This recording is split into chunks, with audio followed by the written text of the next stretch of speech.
Għal-2025 se jkunu allokati 3 miljun euro fondi addizzjonali għal skemi finanzjari li għal-jom huma eliġibli li benefikaw 68 kunsill lokali madwar Malta u Għawdex u 6 kumitati ta' reġjuni, 5 f'Malta u 1 f'Għawdex.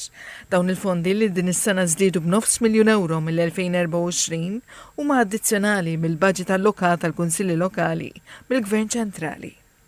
Id-Direttur Ġenerali tal-Gvern Lokali Emil Vassallo qal li l-allokwazzjoni għal fondi tinħadem proporzjonalment.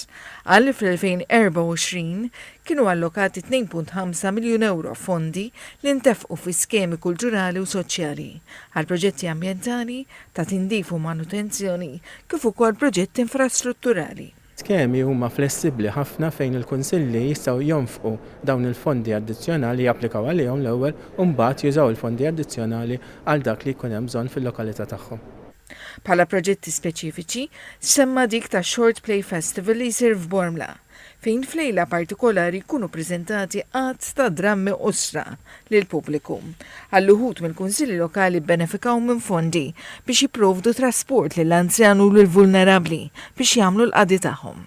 Semma wkoll sensiela ta' proġetti infrastrutturali bħal proġetti ta' tisbieħ f'Ġonna, Ġonna ġodda u skemi ta' pavimentar fil-bankini.